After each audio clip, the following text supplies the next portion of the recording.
Hello, this is Harry again. Today I'd kind of like to start a video series, which I'll call, I guess, Hiking the Bruce Trail.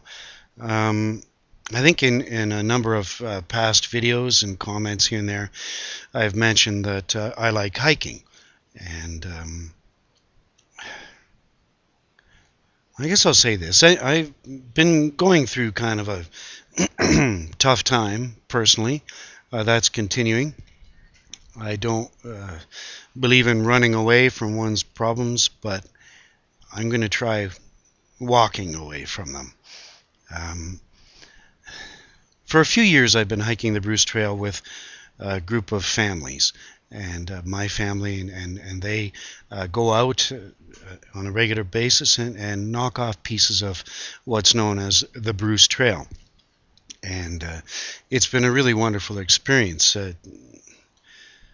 Helped in part, of course, in great part, by the fact that these other families contain some very great people. It's been really wonderful. It's great to hike with other people and to share those experiences, but at times hiking with the group, just as a consequence of children pestering people for food and band-aids for blisters, etc., you do find yourself occasionally alone. And you work into a pattern, or at least I do. I can only speak for myself. You get into a groove. Alternatively, your mind goes blank, and at other times, you're nothing but awareness and focus on any particular issue. Anyway, I decided recently that I'm going to embark on a little bit of a personal journey and odyssey. I'm going to hike the Bruce Trail on my own. I'll continue to hike with the group, but in parallel, whenever I can get a few moments, I'm going to pop out and do a bit of it myself. I don't know exactly what I expect to find. I don't know what thoughts will pop into my head, but I'll share them as I go. It's self-indulgent and I don't care. We'll see what happens. I guess I'd like to give you a little bit of background on the Bruce Trail itself. The Bruce Trail was formed through the vision of a number of individuals in the beginning of the 1960s. It officially opened in 1967. It's a continuous walking path that stretches in the south from the Queenston Heights in the Niagara region to the tip of the Bruce Peninsula at Tobermory. Currently, the trail is, like I say, a continuous path. It stretches for about 850 kilometers. For my American friends, that's about 520 miles. Now, I've committed to hiking it myself, which means I'll have to do a double crossing. I'll have to hike out and then back, which puts it at just over 1,000 miles. The Bruce Trail follows roughly a landform called the Niagara Escarpment, which is part of a larger landform that forms the edge of an ancient basin called the Michigan Basin, which dates back from 450 million years onwards. Any fundies out there who'd like to dispute that and would choke on that figure, well, feel free to choke on it. One very cool aspect of the trail is that it is maintained by volunteers.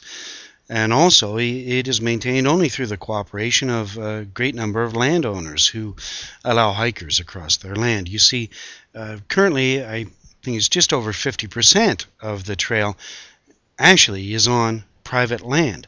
So it's really a remarkable feat and accomplishment of cooperation and goodwill. And it also, the Niagara Escarpment has been recognized as a UNESCO World Biosphere Reserve. I think that happened in the 90s. I can't remember the year exactly. It's a remarkable place, and to me it symbolizes all that's good in the world.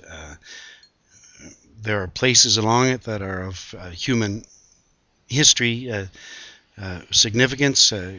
There are places that are of interest to paleontologists, geologists, even sociologists. It's under a lot of pressure in places, and it needs to be preserved.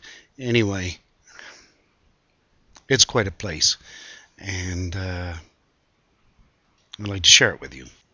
Just on a very quick side note, Metalex, you might want to make fun of my hat, and that's okay. The fact is, I did have a very good Leafs hat that I was quite attached to, but Dave ate it. So this is what I've got now. Anyway, I decided to start this journey, if you will, this past weekend. I popped out. I had a couple of hours, and I hiked near a little town called Kilbride, Ontario. It's a pretty typical trail along through there. It's on the edge of farmland. It's an early November day. It was about 8 or 9 degrees Celsius. Some wonderful sun and some nice spots, and my mind was fairly blank for the most part. I was just walking along, enjoying the air, and I got out to the spot where I was going to stop and turn around, and it was a nice spot. It was a little wetland, and I checked it out a bit. What a nice spot, eh? Environmentally sensitive area.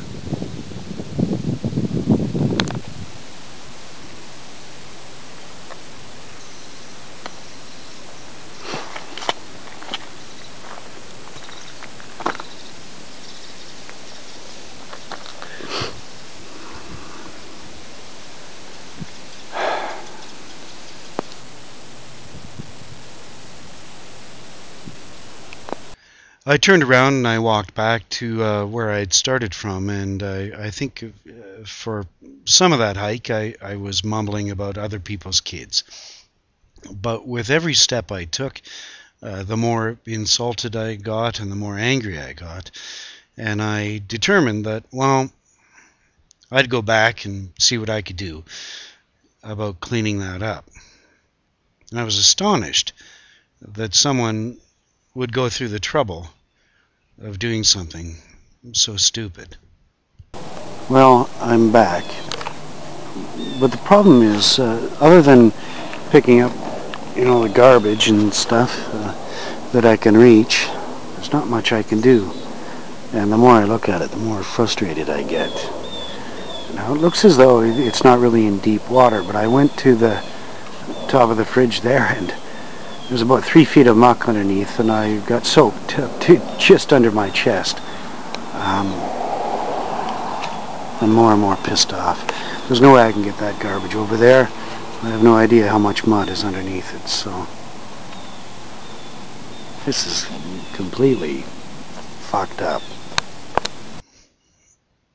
The question is, what would possess an asshole or assholes to do this?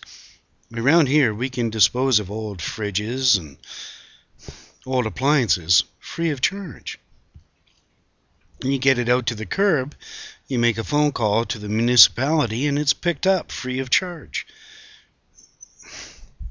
Someone has gone out of their way to cause some damage, and I don't really understand it. Normally, we think of people who abuse the environment and take advantage of it as doing so out of convenience or for greed or cost savings or something like that.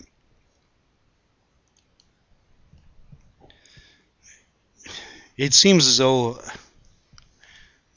this odyssey is off to kind of a bad start. It's pretty disheartening. This is Harry. We'll see you next time.